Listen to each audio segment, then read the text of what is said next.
大家好啊！咁我哋上次有講到嚟緊會出一個講解系列，講解翻啲卡到底有邊啲收藏價值會上升，或者係有啲咩潛力股嘅。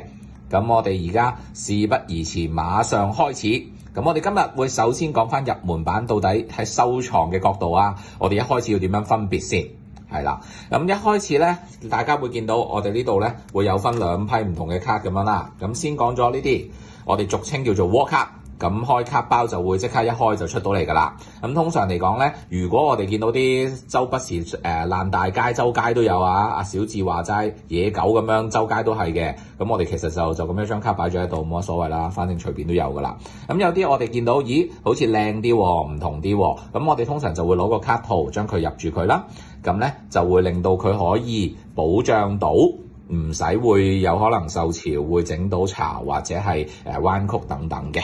係啦，咁呢度通常我哋開到個卡點樣分到底佢嘅價值如何呢？第一件事我哋一般嚟講咧係會睇咗下面有一個英文字先，咁你會見到啦，有唔同，例如呢度有張 C 啦，跟住之後呢個 SAR 啦，跟住 SSR 啦，咁跟住之後有啲 K 啊、RR 啊，咁跟住之後仲有 AR 呢啲啦，咁全部咧都會係唔同嘅級別。甚至乎我哋最新 M 呢個超級進化系列嘅卡包出咗之後，有一個叫做 MA 嘅系列同埋 MUR 嘅系列嘅。咁呢啲全部都係比較高價值啲，越罕有嘅咁佢就越高價值啦。咁呢度你會見到啦，首先第一張小火龍，周街都有㗎啦 ，C 卡呢啲隨便都係，咁大家都唔會點睇啦。跟住之後有呢張其實就係一個光輝嘅閃光系列嘅噴火龍黑噴。跟住仲有張 SSR 嘅，咁其實就係會係講緊閃光嘅鈦晶，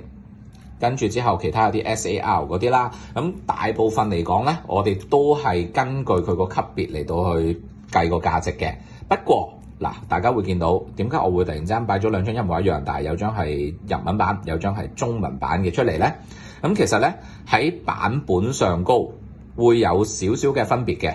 一般嚟講，市面上日文版嘅價值其實會高過中文版或者英文版。不過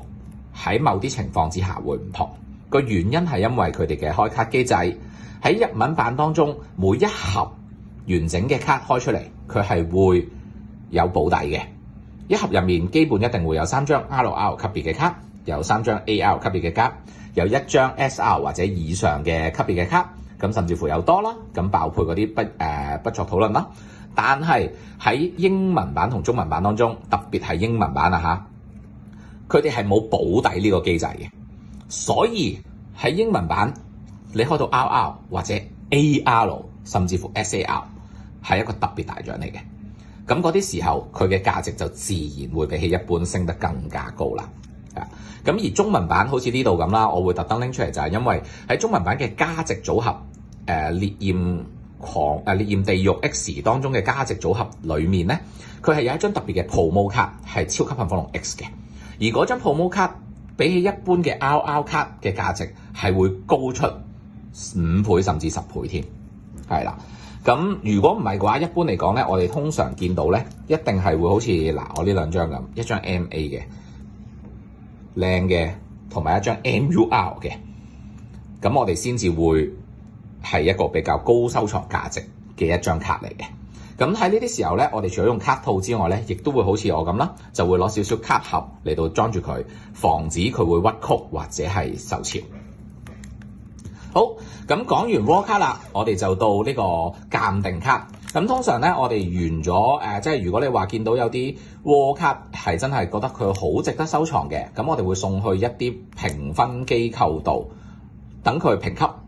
評級成功，如果係一個完美級別，即係俗稱嘅10分，佢就會令到佢嘅收藏價值大大咁上升。係啦，咁可以見到啦，呢度全部都噴火龍嚟嘅，好似呢兩張咁啦，兩張都係 PSA 10嘅級別，係啦。咁我哋鑑定完咗之後咧，佢會有埋呢個卡盒、卡夾咁樣喺度裝住啦。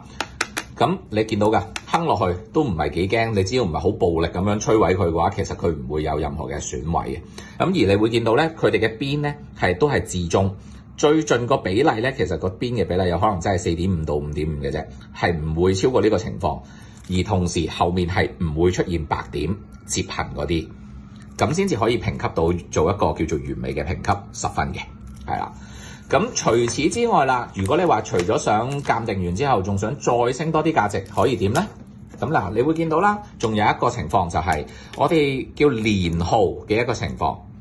通常咧，我哋會揾一啲同系列嘅卡，好似呢度咁，2張都係鈦晶噴火龍，一張係異色嘅鈦晶噴火龍黑色，另外一張係原色嘅鈦晶噴火龍橙色。咁佢哋2張我哋同時間送去鑑定，鑑定完咗出嚟，佢哋又係一樣係靚嘅完美評級10分。而同時佢哋連埋一齊去，佢哋個號碼係連住嘅，咁佢哋個收藏價值就會再比起一般散開嘅更加之高，係啦。好，咁咧為咗答謝大家一路支持我哋啦，咁我哋咧其實嚟緊咧就會出咗一個活動，咁咧呢一張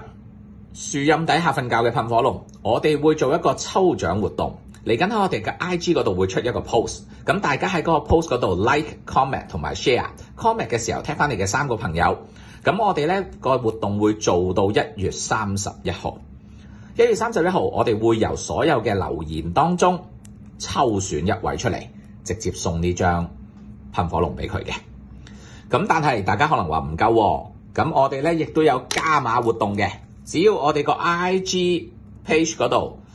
追蹤人數超過1000人，我哋會加碼將呢一張閃光鈦晶噴火龍同時抽出2張，都可以送俾大家，係啦。咁大家如果對噴火龍有興趣有愛嘅話，咁歡迎大家嚟緊去我哋個 post 嗰度留言啦。係咁多先，我哋下一集就會同大家分享下3大市面上最大嘅評級機構大概評分準則啦，有啲咩特別啦，等等嘅情況。咁大家下集見。